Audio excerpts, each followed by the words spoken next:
राम राम साथियों, आप सभी का स्वामी विवेकानंद कॉम्पिटिशन सेंटर झुंझुनू के ऑनलाइन प्लेटफॉर्म पर हार्दिक स्वागत है। हम बात कर रहे हैं हमारे प्रश्नोत्तरी की और उसमें ही आज आगे बढ़ते हैं और आज बात करते हैं राजस्थान के इतिहास की। बात करें राजस्थान के इतिहास की प्रश्नोत्तरी की और पहला प्रश्न ये आपके सामने है। पहला प्रश्न है कि आमेर का राजा बहरमल ने अकबर की अधीनता कब स्वीकार की नहीं था, ये कहा है कि आमेर का राजा बहरमल ने अकबर की अधीनता कब स्वीकार की। तो अकबर की अधीनता स्वीकार करने वाला, अगर आपसे पूछ लिया जाए कि राजस्थान में शेर शाह सूरी के अधीन जयपुर का या आमेर का वह शासक है जिसने शेर शाह सूरी की अधीनता स्वीकार की। शेर शाह सूरी की अधीनता स्वीकार करने वाला, शेर शाह सूरी की अधीनता स्वीकार करने वाला व्यक्ति था और वो व्यक्ति था रतन सिंह। जयपुर का एक शासक हुआ है रतन सिंह, उसने शेर शाह सूरी की अधीनता स्वीकार कर ली थी। मुगलों की अधीनता स्वीकार करने वाला शासक, मुगलों की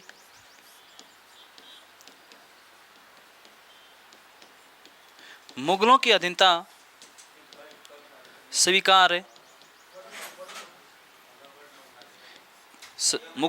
स्वीकार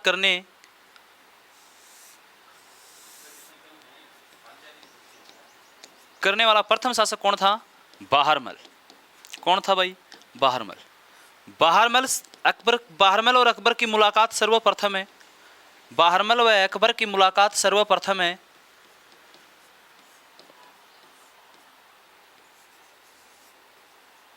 अकबर की मुलाकात सर्वप्रथम है। अगर प्रथम बात करें तो 1556 ईस्वी में हुई थी। मजनू खां की सहायता से हुई थी और ये मजनू खां की सहायता से कहाँ हुई? ये हुई आगरा दुर्ग में। आगरा दुर्ग में अकबर और बहरमल की दूसरी बार मुलाकात है। दूसरी बार 1562 ईस्वी में दूसरी बार मुलाकात कब होती है? 1562 ईस्वी में। ये मुलाकात चंगताई खां की सहायता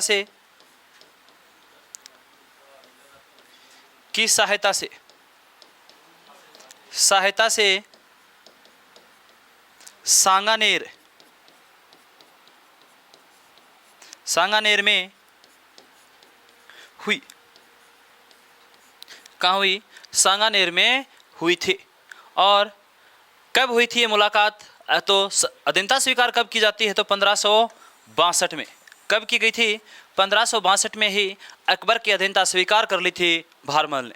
और बहरमल ने अपनी पुत्री हरखोबाई का विवाह अकबर के साथ 1562 में ही कर दिया था सांबर में। और हरखोबाई को मुगल दरबार में एक उपाधि प्रदान थी, मरियम उज मानी की उपाधि भी प्रदान थी। और उस हरखोबाई से इस अकबर से एक पुत्र उत्पन्न हुआ और जिसका नाम था जहांगीर। अब बात करते हैं अगले क्वेश्चन की कि मुगल सम्राट अकबर ने 7000 का मनसबदार व फरजंद की उपाधि किसे प्रदान की? कि मुगल सम्राट अकबर ने 7000 का मनसबदार व फरजंद की उपाधि किसे प्रदान की थी? तो एक व्यक्ति था, कौन? मान सिंह। किसे प्रदान की? मान सिंह। बात करें इस मान सिंह की तो मान सिंह का जन्म होता है 1550 ईस्वी में। 1550 ईस्वी में मान सिंह का जन्म हुआ। मान सिंह का जन्म सांगानेर जयपुर में होता है, जिसे मोजिमाबाद कहा जाता था। और 12 वर्ष की आयु में मान सिंह 12 वर्ष की आयु में 12 वर्ष की आयु में ही अकबर की सेवा में चला गया था अपने पिता भगवंत दास के साथ। 12 वर्ष की है आयु में किसकी सेवा में चला गया था? अकबर की सेवा में। अकबर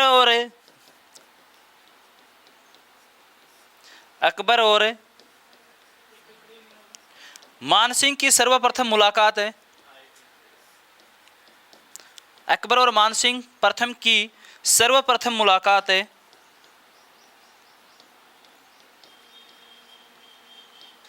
सर्वप्रथम मुलाकात है, सर्वप्रथम मुलाकात 1562 में हुई। और ये मुलाकात कहाँ हुई? तो ये मुलाकात होती है सबसे पहले इन दोनों व्यक्तियों की बैराठ में। कहाँ हुई थी? बैराठ। बैराठ सभ्यता जयपुर में है, बैराठ दुर्ग भीलवाड़ा में है। ध्यान रखना कि बैराठ सभ्यता जयपुर में है और बैराठ दुर्ग भीलवाड़ा जिले में स्थित है।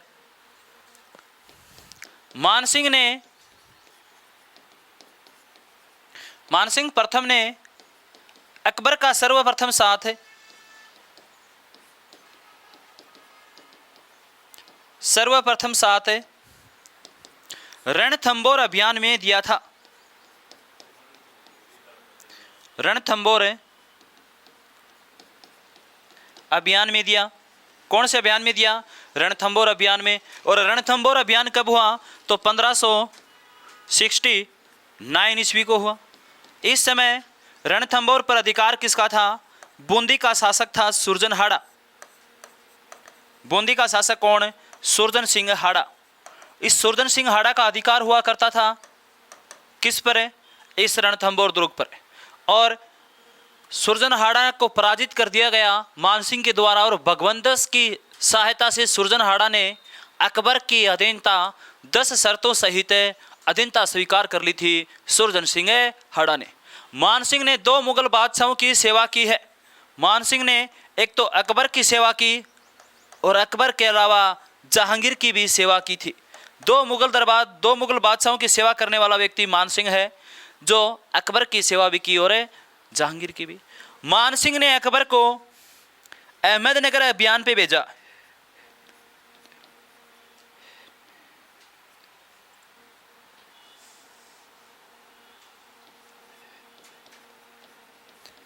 अहमदनगर अभियान पर भेजा और ये भेजा 1614 ईस्वी में। और अहमदनगर अभियान के समय ही अलीचपुर महाराष्ट्र में मानसिंह की क्या हो गई थी? मृत्यु हो गई थी।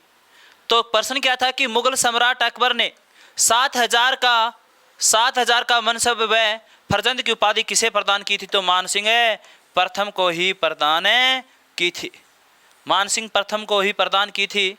बारमल को उल उमरा की उपाधि प्रदान की थी और राजा की उपाधि भी प्रदान की थी। बारमल को 5000 का मनसबदार भी दिया गया था। और फरजंद का अर्थ होता है बेटा, अपने बेटे जैसा मानना। बात करते हैं अगले क्वेश्चन की कि निम्न में से जयसिंह प्रथम ने निम्नलिखित में से किस मुगल बादशाह की सेवा नहीं की? किस मुगल बादशाह की सेवा नहीं की थी? जयसिंह प्रथम ने। जयसिंह प्रथम ने 3 मुगल बादशाहों की सेवा की थी। जयसिंह प्रथम ने कितने मुगल बादशाहों की सेवा की थी? 3 मुगल बादशाहों की सेवा की थी। जयसिंह प्रथम ने ही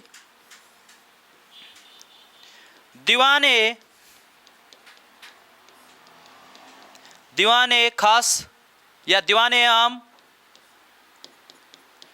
दीवाने खास, केसर क्यारी का निर्माण करवाया। और ये सारे के सारे कहाँ हैं? ये आमेर दुर्ग में है। सारे के सारे कहाँ हैं? आमेर दुर्ग में है। दीवाने आम, दीवाने खास, केसर क्यारी। और बात करें कि अब इसने किस मुगल बादशाह की सेवा नहीं की। शाहजहां के शासनकाल की बात करें तो 1605 से लेके 1627 तक था। शाहजहां का शासनकाल 1627 से लेके 1658 तक था। बात करें औरंगजेब की तो 1658 से लेके 1707 तक था। और बात करें जयसिंह प्रथम के शासनकाल की तो 1621 से लेके 1667 तक था। तो देखो ये जहांगीर 1605 इसके साथ था, 1605 के बाद 1627 से 1658 इसके साथ भी था, 1621 से 1667 तो यहाँ भी था। तो किसके शासनकाल में नहीं था? बहादुर शाह प्रथम के शासनकाल में। बहादुर शाह प्रथम की क्या नहीं की थी? सेवा नहीं की थी। ये बहादुर शाह प्रथम है, ये मुअज्जम का इसका पुराना पहले इसका नाम हुआ करता था मुअज्जम, और मुअज्जम और आजम के मध्य एक युद्ध हुआ था, जजाऊ का युद्ध 1707 ईस्वी में, और उस जजाऊ के युद्ध में ये आजम जीत गया था और अपना नाम रख लिया था बहादुर शाह। और इसी बहादुर शाह ने आजम के नाम से जाना जाता था। बहादुर शाह प्रथम ने ही आमेर का नाम भी चेंज कर दिया था और आमेर का नाम चेंज करके मोजिमाबाद रख दिया था। जबकि डॉक्टर गोपीनाथ शर्मा बताता है कि बहादुर शाह प्रथम ने आमेर का नाम बदल कर क्या रखा था, ये उसने नाम रखा था इस्लामाबाद नाम रखा था। बात करते हैं अगले क्वेश्चन की। अगला क्वेश्चन है कि राजस्थान की एकमात्र ये आनी थी कि राजस्थान की एकमात्र रियासत कौन सी थी जहां उत्तराधिकारी शुल्क नहीं लिया जाता था। जहां क्या नहीं लिया जाता था? उत्तराधिकारी शुल्क। देखें, उत्तराधिकारी शुल्क, उत्तराधिकारी शुल्क अलग अलग रियासतों में अलग अलग नामों से जाना जाता था। बात करें जयपुर रियासत में से उत्तराधिकारी शुल्क को क्या कहा जाता था, तो जयपुर रियासत में से नजराना कहा जाता था। जयपुर रियासत में क्या कहा जाता था? नजराना कहा जाता था। मेवाड़ रियासत में से तलवार बंधाई कहा जाता था।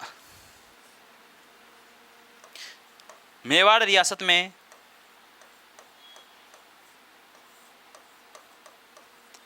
तलवार बंधाई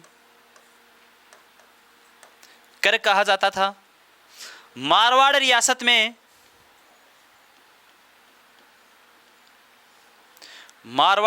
में से हुक्मनामा,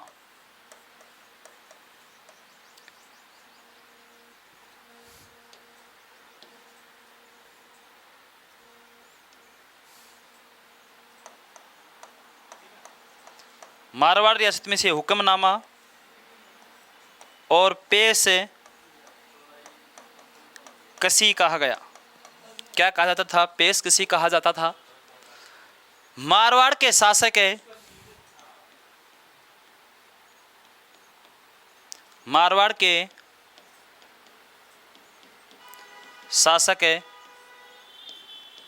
मोटा राजा, मारवाड़ के शासक मोटा राजा उदय सिंह ने सर्वप्रथम उत्तराधिकारी शुल्क लागू किया था। उत्तराधिकारी शुल्क लागू किया था।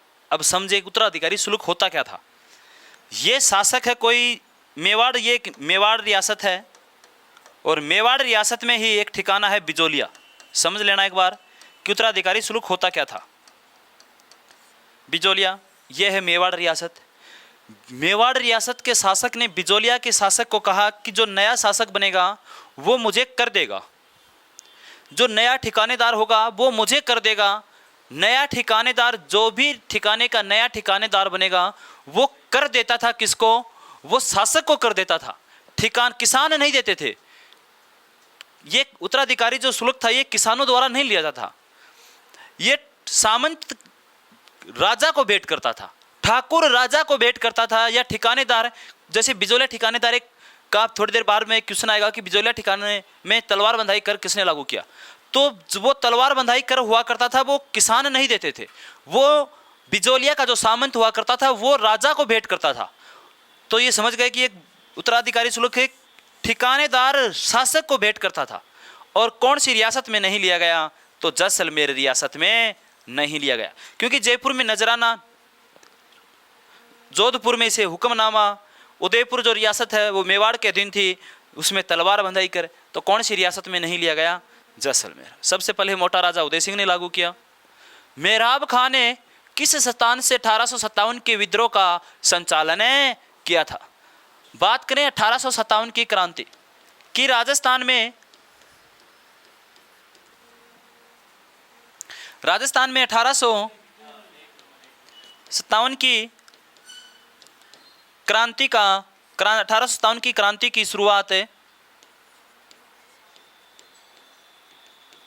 शुरुआत तो ये शुरुआत हुई 28 मई को,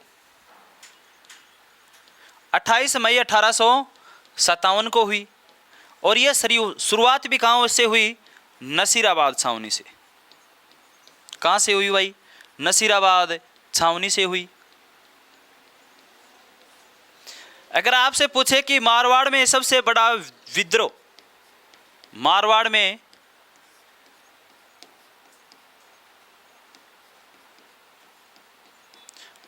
में सबसे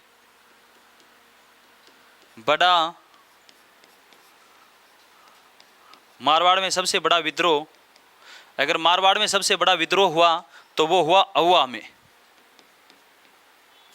अहुआ पाली में। अगर आपसे पूछे कि 1857 की क्रांति के दौरान, 1857 की क्रांति के दौरान, 1857 की क्रांति के दौरान राजस्थान में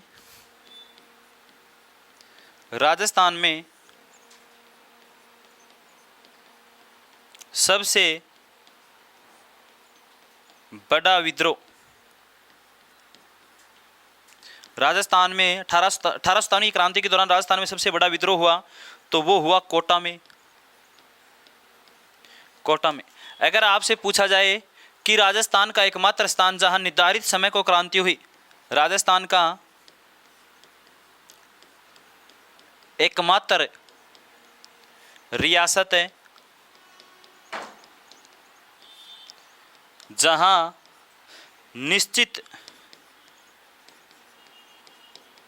निश्चित समय को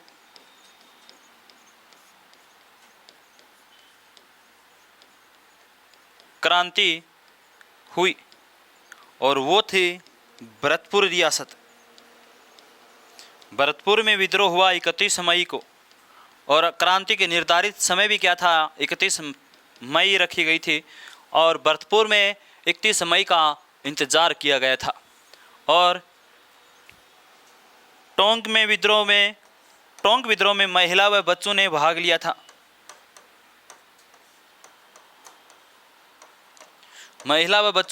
था।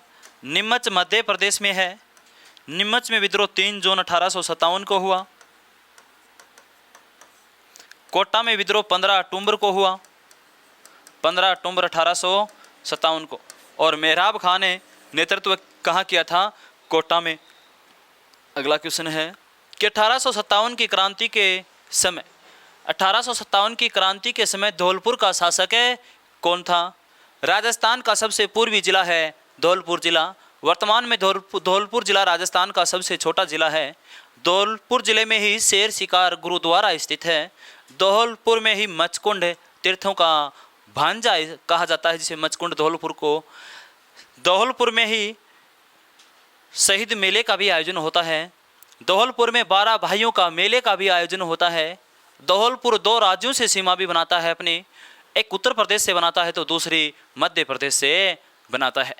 और धौलपुर में विद्रोह होता है, और धौलपुर में विद्रोह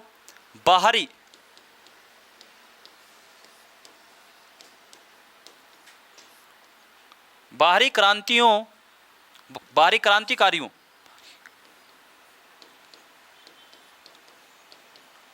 क्रांतिकारियों द्वारा विद्रोह किया गया था।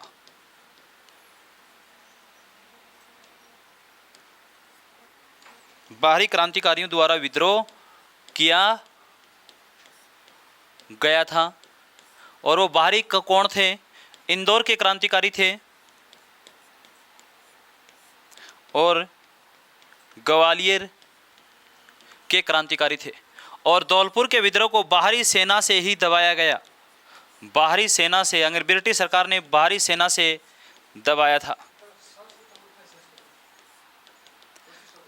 बाहरी सेना से ही दबाया था। और बाहरी सेना कहाँ से थी? कहाँ से बुलाई थी? पटियाला से।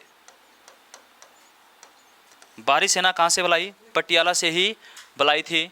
और इस समय एकीकरण के समय धौलपुर का शासक उदय भान सिंह हुआ करता था और भगवंत दास। 1857 की क्रांति के समय धौलपुर का शासक कौन था? भगवंत सिंह था। अगला क्वेश्चन है कि बिजोलिया किसान आंदोलन 1913 का नेतृत्व किसने किया था? बिजोलिया वर्तमान में भीलवाड़ा जिले में स्थित है। बिजोलिया ठिकाना या बिजोलिया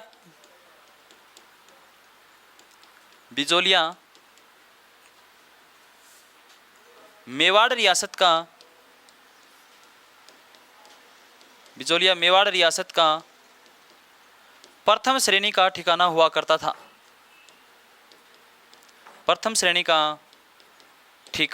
करता था। बिजोलिया ठिकाने का संस्थापक अशोक परमार था।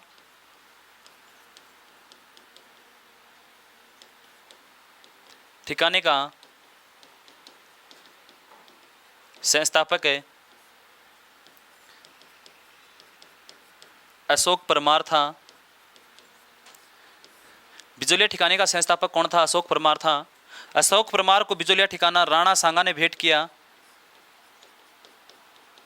राणा सांगा ने भेंट किया था। किसने भेंट किया था? राणा सांगा ने भेंट किया था। बिजोलिया में कुल 84 प्रकार के कर और 84 प्रकार के करों में से 74 प्रकार की लाग बाग ली जाती थी।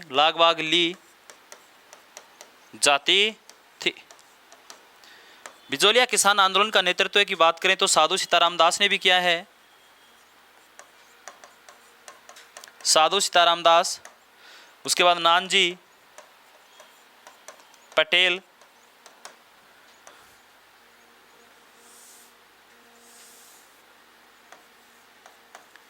ठाकरी पटेल, ब्रह्मदेव है। ब्रह्मदेव के अलावा की बात करें तो फतेह सिंह चारण था। विजय सिंह पथिक भी रहा है इस किसान आंदोलन का नेतृत्व में। उसके बाद माणिक्यलाल वर्मा भी था। हरिभाऊ उपाध्याय था। जमनालाल बजाज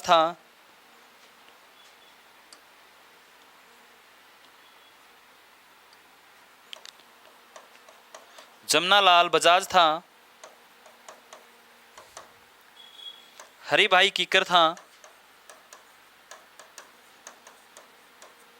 और 1913 में साधु सीताराम दास ने इस किसान आंदोलन का खुलकर नेतृत्व किया था। 1913 में नेतृत्व कौन कर रहा था? साधु सीताराम। भोंगीलाल पांडे को वागड़ का गांधी कहा जाता है। जयनारायण व्यास को राजस्थान का एकमात्र व्यक्ति जो मनोनीत और निर्वाचित मुख्यमंत्री था वो कौन था? जयनारायण व्यास था। हीरालाल शास्त्री चौथे चरण का क्या रहा है? मुख्यमंत्री।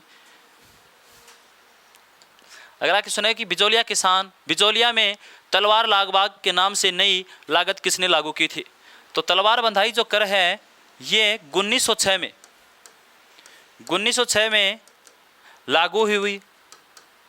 1906 में लागू हुई थी। और 1906 में किसने लागू की थी? पृथ्वी सिंह। जब पृथ्वी सिंह बिजोलिया का नया जागीरदार बना उसी समय ये लागबाग एक नया कर था तलवार बंधाई। ये तलवार बंधाई कर इस पृथ्वी सिंह ने ही लागू किया था। लेकिन किसानों ने इसका विद्रोह किया और विद्रोह करने के बाद 1907 में तलवार बंधाई कर हटा भी दिया गया था। और 1913 में इस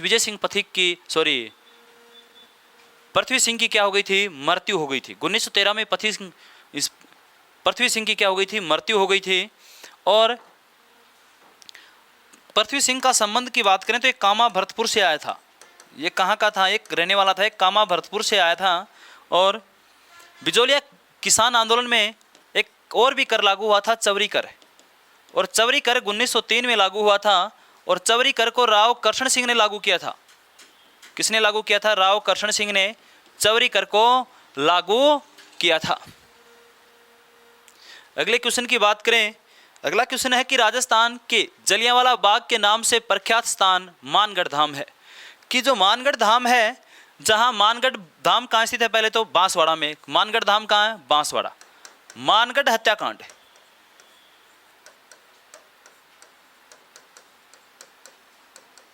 मानगढ़ हत्याकांड 1913 में हुआ। मानगढ़ हत्याकांड कब हुआ, 1913 में मानगढ़ हत्याकांड होता है। और मानगढ़ हत्याकांड मार्गशीर्ष पूर्णिमा को हुआ था।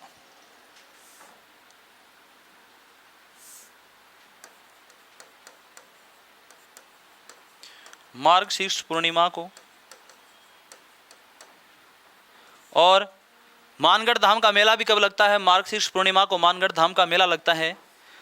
मानगढ़ धाम ये हत्याकांड 2012 में मानगढ़ धाम का शताब्दी वर्ष मनाया गया गहलोत सरकार के द्वारा।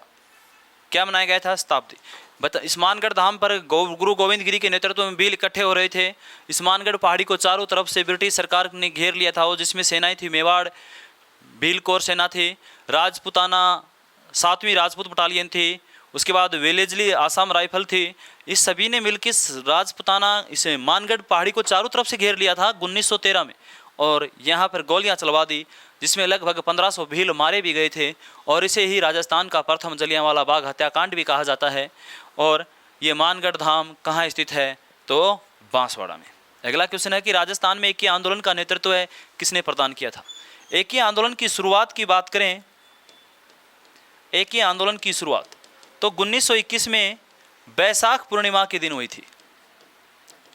किस दिन हुई, बैसाख पूर्णिमा के दिन। एकी आंदोलन का प्रमुख केंद्र, एकी आंदोलन का प्रमुख है केंद्र, तो एकी आंदोलन का प्रमुख केंद्र हुआ करता था जाडोल। एकी आंदोलन का प्रमुख केंद्र क्या हुआ करता था, जाडोल हुआ करता था एकी आंदोलन का प्रमुख है केंद्र।